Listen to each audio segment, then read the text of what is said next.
Okay, hello everyone. Welcome to lab number 2 of industrial electronics. Today we are going to simulate op-amp circuit as an integrator in Proteus. So let us begin by asking a question. What is an op-amp or what it does? So basically op-amp is an operational amplifier which can perform mathematical operations electronically. So what all mathematical operations it can perform? It can perform addition, subtraction, integration, differentiation, amplification, and logarithmic and anti-logarithmic also. So these are the mathematical performs which an op-amp can perform electronically. Now this is the symbol of an op-amp. It's like a triangle, and here we have two inputs with a negative terminal and a positive terminal, which is called as inverting input and non-inverting input. Then 7 and 4 are used for the powering up the op-amp with the DC power supply, and 6 is the output pin number. Now this operational amplifier, normally we use it IC741. So here is the pinout of IC741 over here. Okay, so it is a 8-pin IC, and out of that we are using pin number 2, 3, 4, 6, 7. Okay, so that's an 741 op-amp IC, and it's the most popular IC in the market. So if you go, I mean, if it is an, if you want to do it in a breadboard, we have to do it with IC741. Now, op-amp can be of two types. Okay, it can be of open loop configuration and closed loop on configuration. Open loop means that input and output are not connected, and closed loop means that input and output are connected with a wire or with a resistor. Okay, so right now our focus today is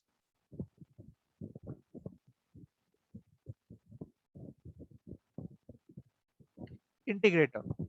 Okay, so that's our focus today, integration. So we will be performing op-amp. We will be using op-amp as an application. We will be using it as a integrator circuit. Fine. So let's proceed forward and understand what's an integrator.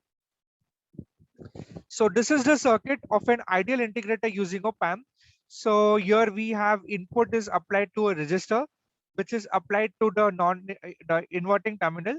And from the inverting terminal, we have connected a capacitor connected to the output. So it's a closed loop configuration.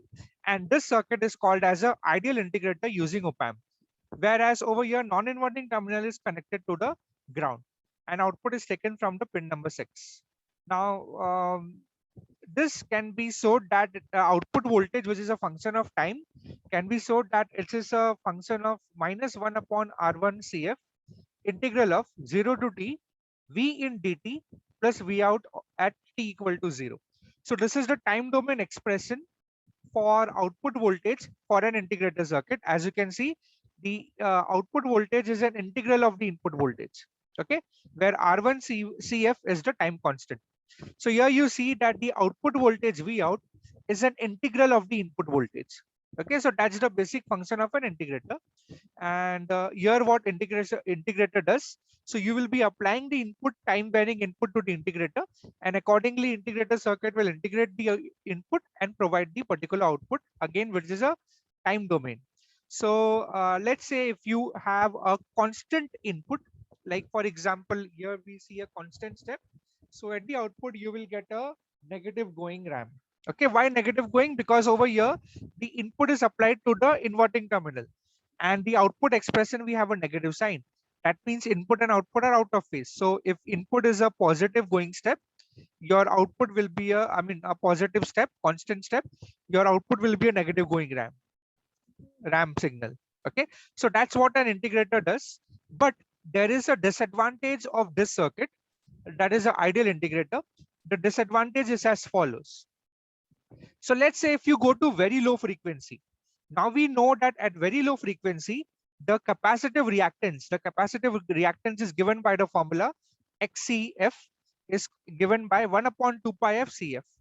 Okay, so if f is very, very small, that is around 0, so your XCF will be very, very high. So what will happen? Your capacitive reactance will be very high. That is equivalent to that saying that the capacitor will behave as an open circuit. So right now my op-amp becomes into open loop condition.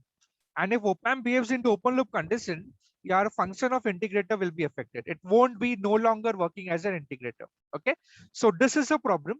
At very low frequencies, the capacitive reactance offered by the capacitor is very high. So capacitor behave as an open circuit, and here what will happen is the input will not reach the, we will have a op-amp in open loop configuration, and that is, the op-amp configuration will become non-linear, right, in that manner. So in that scenario, your op-amp will not function as an integrator. So that is what will happen. And I mean, we can also add one more statement that, sorry, over here, that the gain of the ideal op-amp integrator decreases with increasing frequency. So what will happen? What is the gain of any op-amp given by the reactance offered by the feedback element, that is XCF divided by R1. You must have studied inverting amplifier.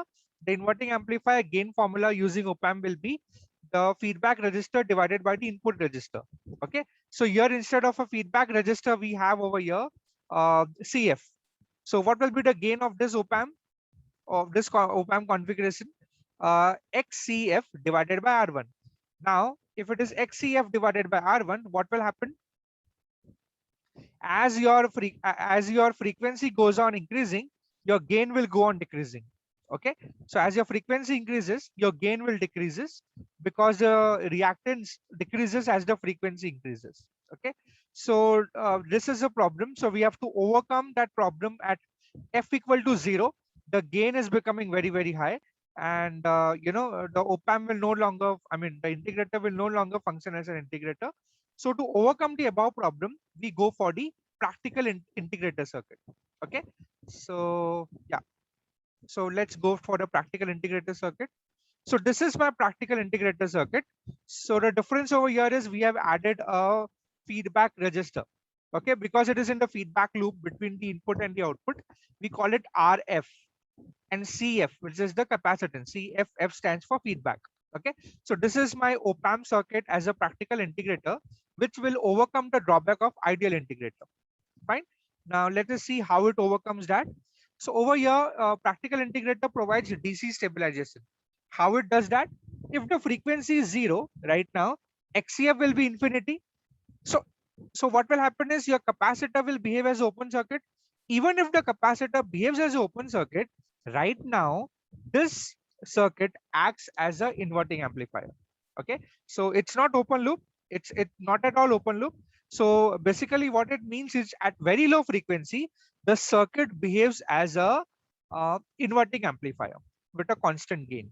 And as you go on increasing the frequency, the gain will go on reducing, because the capacitive reactance will go on reducing. Fine. So that is what will happen. Also, one more thing, for proper integration, the input signal will be integrated properly if the time period of the input signal is larger than or equal to RFCF. Okay, so just keep that in mind. Your time period of the input signal should be greater than or equal to RF, the product of RF into CF. Okay, we will see that very shortly. And where do we use practical integrator? They are commonly used in analog computers, ADC converters, analog to digital converters, and wave shaping circuits. Okay, so these are the applications where we use practical integrator. Now let's come to the circuit which we are going to implement with 741 IC. So over here, this I have written the op-amp. This is the symbol with the pin numbers. So I mean, input is applied to the resistor R1. R1 is connected to the pin number 2, which is the inverting terminal, inverting input terminal. And between the pin number 2 and the output pin, we have a parallel combination of RF and CF. The values are given over here, right? And op-amp is powered with plus or minus plus VCC and minus VEE supply, which is 7 pin number and 4 pin number. And the output is taken across the pin number 6. Okay, so the values of power supply is plus or minus 15. R1 value is 100K, I mean 10K. RF value is given as around 100K, and CF value we can take it around as 4 nanofarad. Okay, so these are the power supply connections. We will come back to it when we will do the Proteus simulation. Right now, I mean, we have to connect a common ground, right? So that's why the connection has to be made in this manner, such that positive 15 voltage reaches pin number 7 and negative 15 voltage reaches pin number 4. Now let's proceed forward what we have to do today. So here we have to apply input as a square wave of 1 volt peak to peak amplitude at frequency of 1 kilohertz and check the output. Okay. Next, again we change the input to a sine wave of 1 volt peak to peak value, frequency 1 kilohertz, and again check the output. Fine. So here we will check the time period will be 1 millisecond. So let's check the value of RFCF, whether it's so RF is 100 kilo ohms, CF is 4 nanofarad. So RFCF product is zero point 0.4 millisecond. It's coming 0.4 millisecond, and the time period is 1 millisecond. So for proper integration, the time period should be greater than or equal to RFCF, which is getting satisfied over here. So hence we have selected such a values that your time period should be greater than the product of RF into CF. Now, let's proceed with our Proteus simulation. So let's go to Proteus. So this is your demonstration version of Proteus 8.10. So let us go to File, select the new project. So click on Next.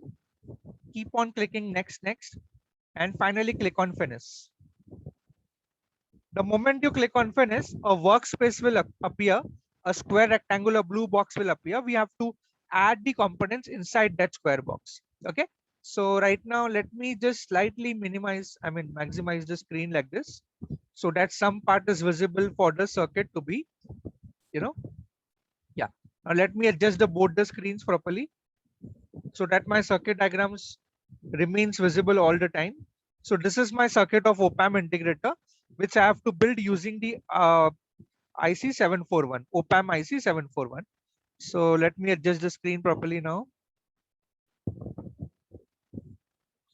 Yeah, I think that is fine now.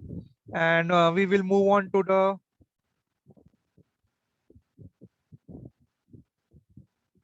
let me adjust it properly.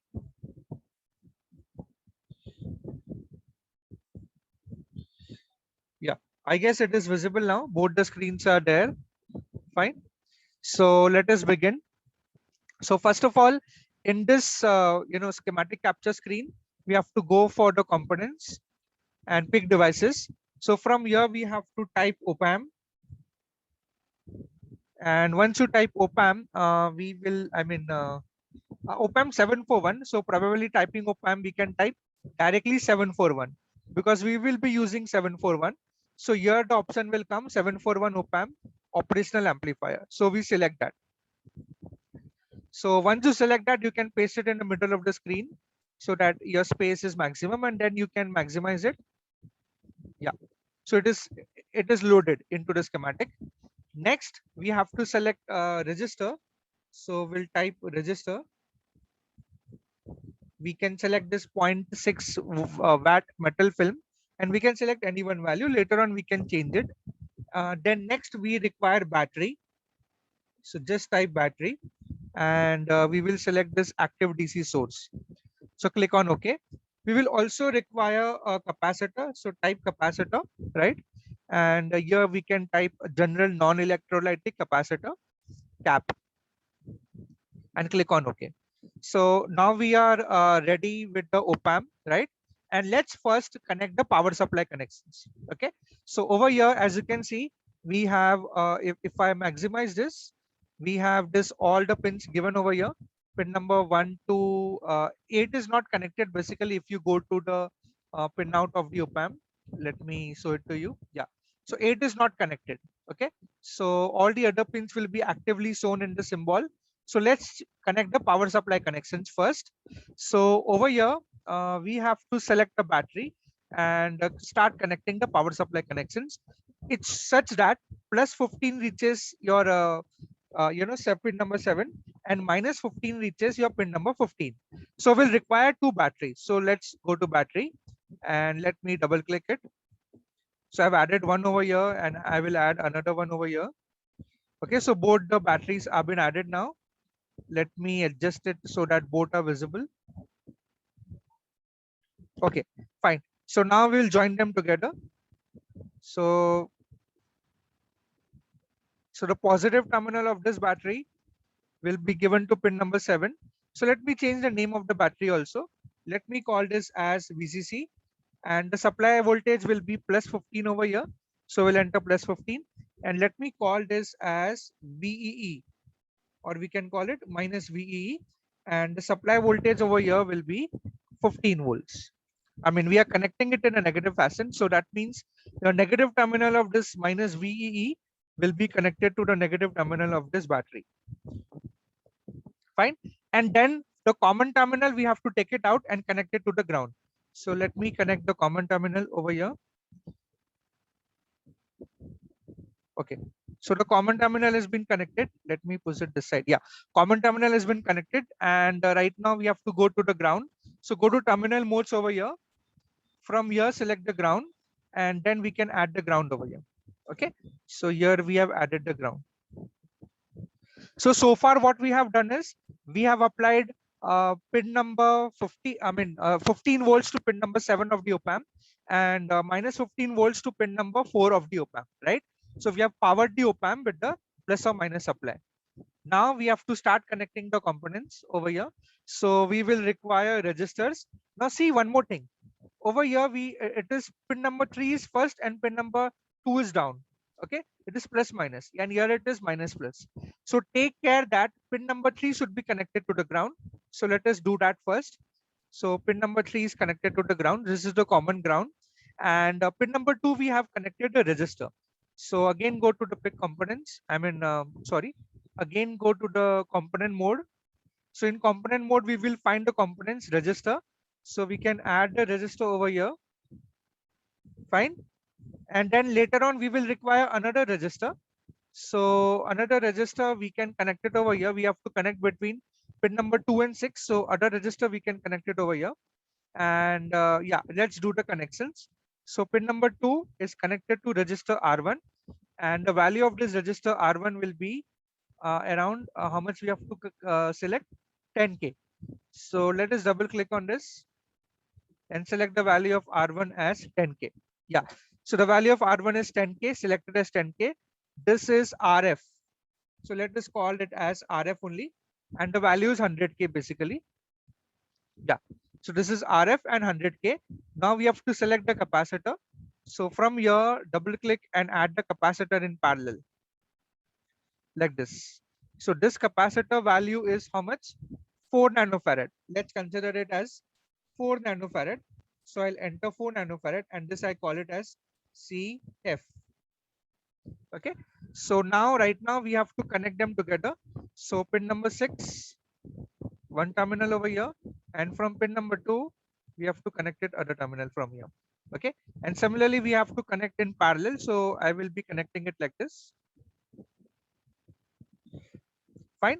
So with this, my circuit is complete. Only thing that we have to apply the input, right? So this is the circuit which we have applied. Now let me maximize this circuit. So because all the components are readily available now, and first we will apply a square wave of 1 volt peak to peak and frequency of 1 kilohertz, and then we'll apply a sine wave. So right now let me maximize the Proteus window. Okay, and let me also maximize the screen area, but later on. First, what we need to do is we need to connect the oscilloscope, right? We need to check the output on the CRO. So we'll go over here and go to the instruments and select oscilloscope. So I'll double click over here. Fine, and then place the oscilloscope onto the screen. Also, I will have to have a signal generator, right? So what I will do is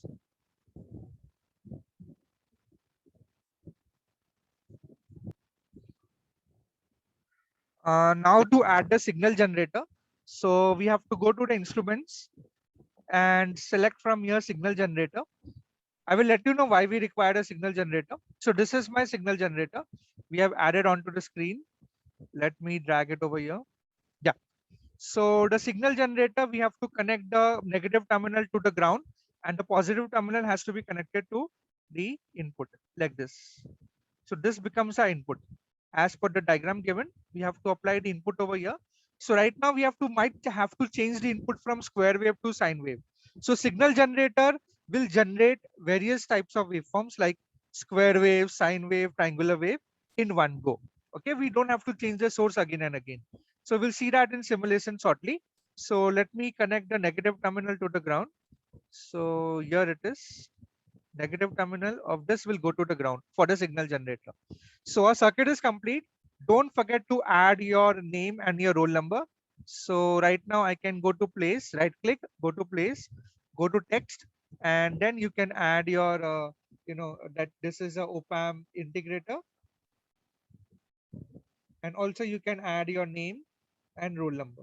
Okay. So I'm just adding my adding the name of the circuit. That's it right now. You can later on change it, right? Or you can increase the font also. That is absolutely fine. So this is a OPAM integrator circuit which we are performing.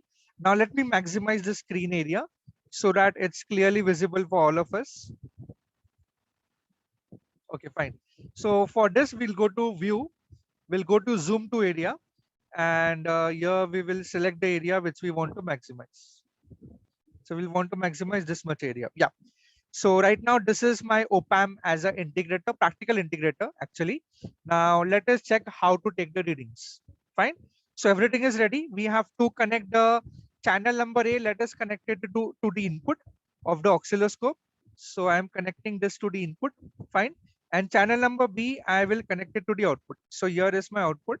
So let me connect the channel number B to the output of the CRO or the oscilloscope. And now let us run the simulation. So the moment we click on the simulation, your signal generator will come, you separate it out, and your digital oscilloscope will also come. So this also we can separate it out. Fine.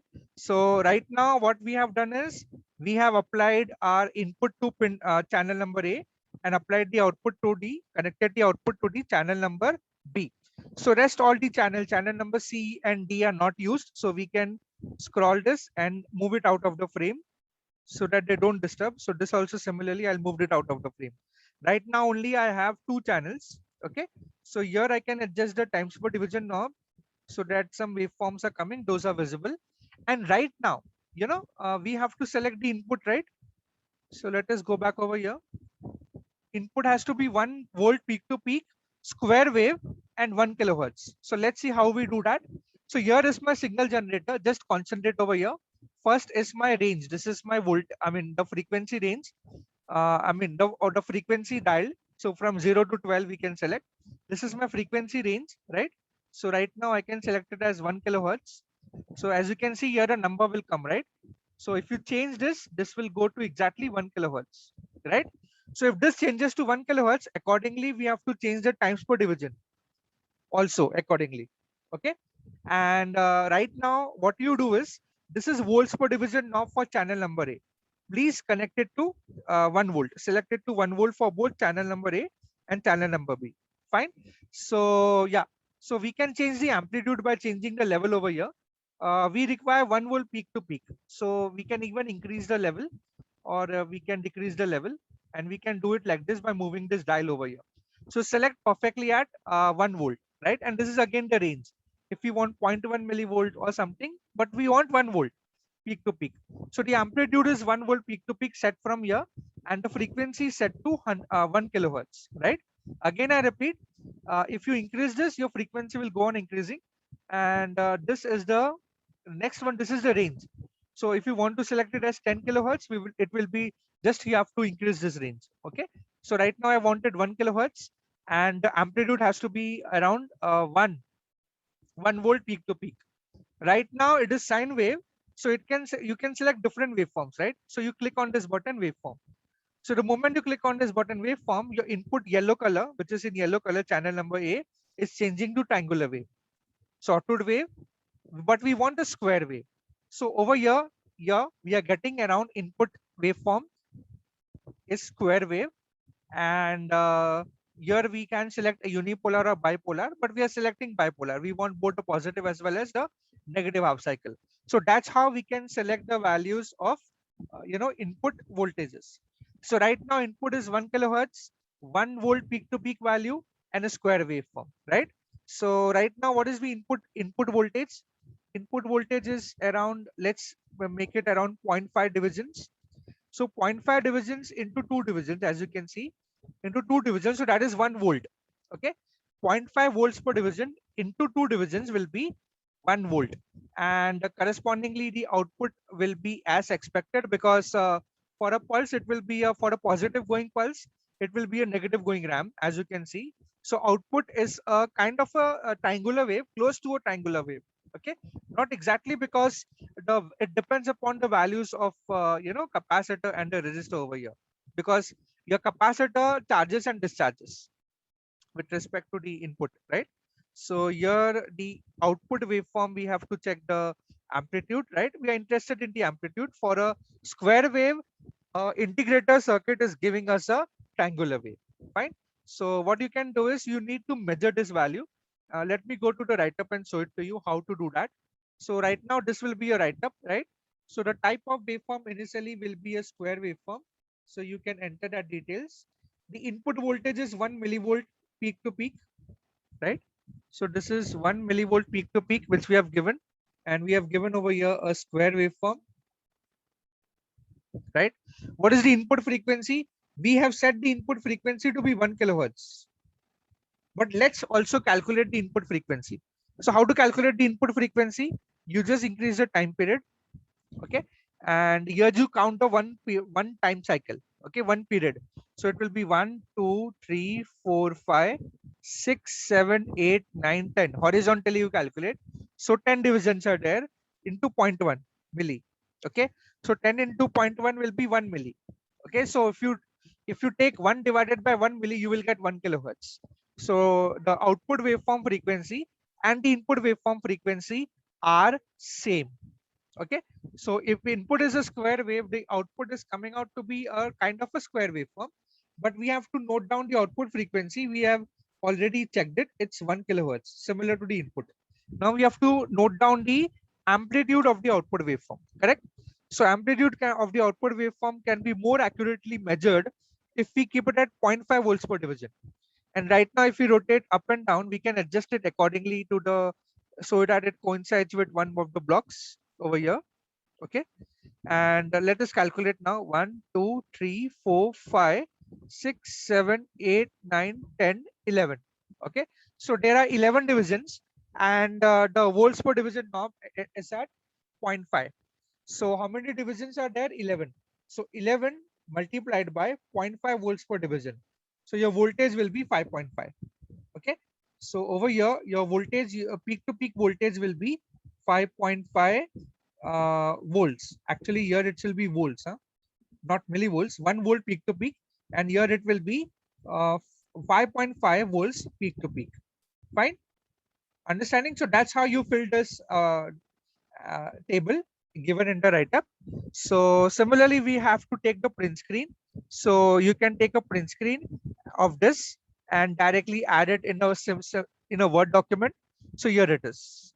Okay. So you can capture it like this, so that your time and your date is also visible, along with your signal generator settings and your input output waveforms. Fine.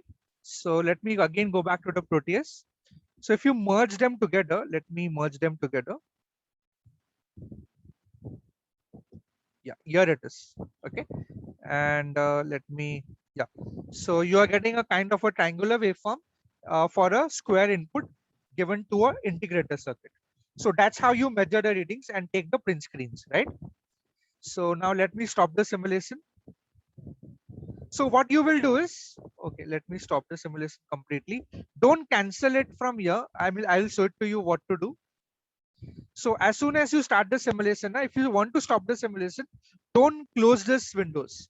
What you do is you first pause the simulation and then stop the simulation. Okay. So that's how you have measured the values of the for the square wave input. And now for the sine wave input, we have to do the similar thing for the sine wave input.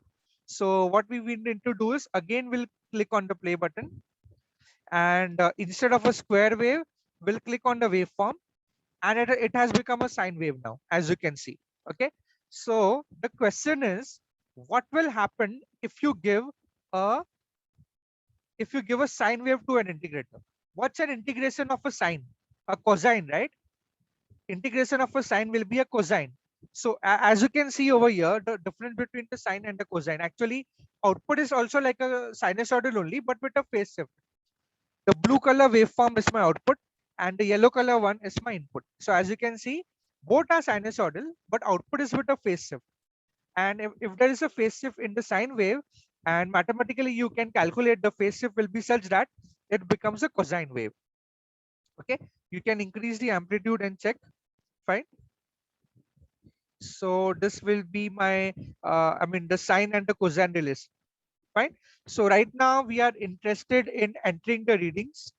Fine. So let me go back to this. So I will separate out the input, which is yellow color channel number A. And now I will measure the amplitude of the output, right? So again, let me go back to the table. So here instead of a square wave, I will write sine. Okay, amplitude is again 1 volt peak to peak. As you can see, we have not disturbed anything else. Frequency is still 1 kilohertz, and amplitude is 1 volt peak to peak, and just we have selected a sine wave. That's it. So you have to take this print screen and add it to your Word document so that you keep it ready. Yeah, this way, right? And then what you need to do is also need to take the print screen of the circuit also, right? So this way you can take the print screen of the circuit also separately. Fine. And now what we need to do is we need to measure the output waveform amplitude. We can cross check the value of the time period, I mean the frequency. So frequency we have already measured it during the simulation of square wave, but right now we can also measure. So frequency and amplitude will remain the same for both square wave and sine wave. Okay, and also the output frequency remains the same. Or you can cross check it once. Okay, so you can do that on your own, cross check the output frequency. Right now we are checking the output amplitude. Fine. So let us put it at this is at 0.5, right? Volts per division knob is at 0.5, right? So what we need to do is we need to adjust this. Let me adjust this, keep it down, and now we'll coincide with one of the boxes down, and now we check it. Now we check it actually.